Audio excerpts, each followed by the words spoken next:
The reaction, certainly within Westminster, hasn't really surprised anyone. Remainers didn't like it, Leavers did. But when you look at the wider country, I think if you look at polling since the referendums happened, a clear majority of people, about 70% of people, accept that the referendum has happened, the result needs to be respected. But the actual underlying attitudes towards Brexit haven't changed so much. And I think in part this is because the government's been going about it in quite a workmanlike way. It's sort of process management, and there hasn't been this sort of big vision about what actually are the opportunities out there after Brexit. So I think Boris is actually, by going out there, by giving it a sense of purpose, a sense of national mission, I think this is the right approach to actually try and get the country to come on board with Brexit. Hugh Bennett, thank you very much, and our apologies for that. We're very pleased to have you on today. Lucy Fisher, what did you make of Boris Johnson's speech? Was he the right person to strike this conciliatory tone? Well, I think not for the Remainers. People came out even before he gave his speech, the likes of Chuka Umunna, the pro-Remain champion of Labour and others, to say, we're not interested in what he has to say. He is not qualified to preach to us. A lot of people taking umbrage with some of the claims that he made during the EU referendum campaign, the allegation that Turkey was about to join the EU, the claim that £350 million could come back to the NHS, the famous bus pledge. So the Remainers were not terribly happy that he was the one standing up. I do have some sympathy with his own argument that he has to say something, otherwise he'll be accused of ignoring people. I think really what he was trying to do here was try and give a message to the Cabinet and to Theresa May that they need to be making the positive message for Brexit. There's not been much kind of government action out there on the front line talking up the possibilities, striking a note of optimism. So I think clearly he's trying to encourage his colleagues to get into that gear. Yeah, that's a good point. Hugh Bennett, what do you make of that? 20 months after the referendum vote, is it a bit late to be making this sort of speech to try and unite people? Well, I think Lucy's right in the sense that the government's communications around Brexit, they've often been a little bit reactive. They haven't been very proactive. There hasn't really been a clear sense of why we're doing Brexit. They talk about the need to deliver on the referendum result. Of course, that is a very strong democratic imperative. But they haven't actually been saying, we're actually embarking on this very challenging process for a reason. This is dominating the government's agenda for the next 5 years. And I think it is very important that the government actually gets out there and sells to people why it's doing that. And I agree with Lucy. I think Boris is actually trying to send a message to his colleagues that, yes, we need to step up our efforts. We need to actually engage people, bring them along with us, explain to them why we're doing this. And just to you again, Mr. Bennett, was Mr. Boris mistaken? Was it a massive oversight to not mention Ireland today? Well, I think the island question has really it's not been engaged with very well at all, I think, in Westminster. A real narrative set in around this idea that if you leave the customs union and the single market, there are no solutions to the Irish border. I think this goes against what the UK said in its position paper that it put out last August. There was a paper published by the European Parliament last year as well. Other institutes, think tanks have done work on a technological solution which can actually solve a lot of these border issues and allow for a smooth and open border.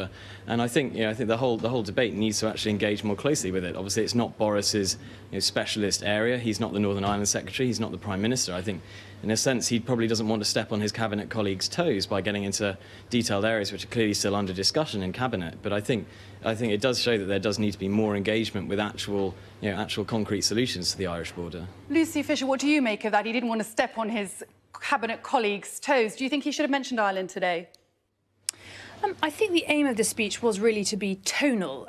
As I said, there wasn't much detail there, and that will have been a huge relief to Number 10, who've been studying this closely, a lot of interaction with Boris Johnson's team ahead of this speech about exactly what he was going to say. The pre-brief lines, him saying that to accept any EU rules after Brexit would be intolerable and unacceptable, I'm sure had some pulses racing in Downing Street. I think it's important that he clarified in the press conference after his speech that he doesn't agree. He doesn't mean that needs to apply in the transition period. He accepts that there will be alignment with EU rules in the transition period. But no, I don't think today was really about filling in details. I think he didn't go around, drawing new red lines, and that will have been a relief to the government. Overall, he was really on quite good behaviour, although, of course, at the end he was asked whether he would rule out resigning from the cabinet this year in a sort of stomping off in a huff over Brexit, and he very much avoided that question. He said, it's a privilege to serve, but didn't say any more than that. So I think a lot of people have caught on to that. And do you think he's making a good foreign secretary? Well, that's quite a broad brushstroke question. I don't think so far he's done as much to make his mark as some of his predecessors, most notably William Hague. I think the matter of Brexit is tying up so much government time. There hasn't been the space for him to travel around the world and really kind of fulfil that statesman role. Interestingly, though, in the past week, he has, of course, been in Bangladesh, Myanmar, very much out there kind of pointing to the humanitarian crises. So clearly he is interested in that, in making his mark. And Hugh Bennett, as Lucy Fisher said there, this was much more about tone today than detail. What do you think is needed to bring the country together? Well, I think it needs. I think Boris's speech is a good start, but it needs the whole government, the whole cabinet, to really start firing on all cylinders, and actually start talking about, what are the opportunities. No one's pretending that Brexit's easy. No one's pretending that there aren't challenges. There aren't going to be difficult decisions that we have to make.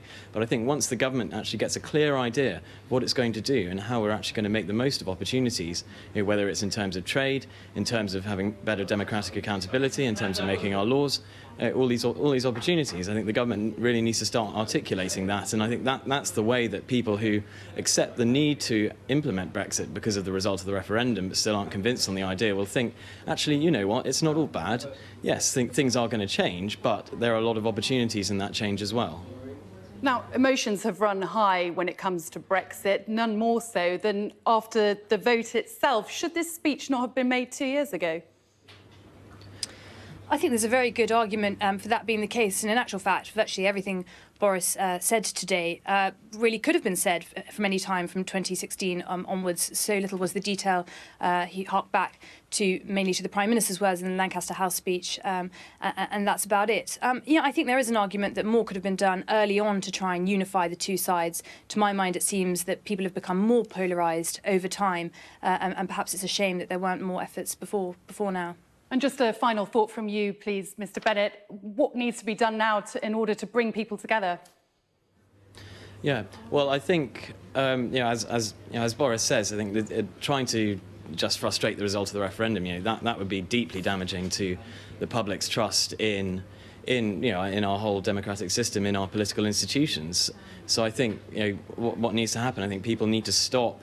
We're having the same debates that we've been having for the last year. We're still talking about the customs union. We're still talking about the single market. These are things that, as far as we thought, have been government policy for the last year, and yet people are still fighting these battles. And I think when people accept that, those battles are in the past, we've accepted them. We need to look at where we're headed now, and there's a wealth of expertise out there. If people start actually pulling in the same direction, looking at where we're going and how to come up with the best solutions, whether technological or in terms of trade, then I think we can start having a much more grown-up and informed debate about Brexit. No doubt this is something we will revisit in the months ahead. Hugh Bennett from Brexit Central and Lucy Fisher from The Times, thank you very much indeed for joining us today.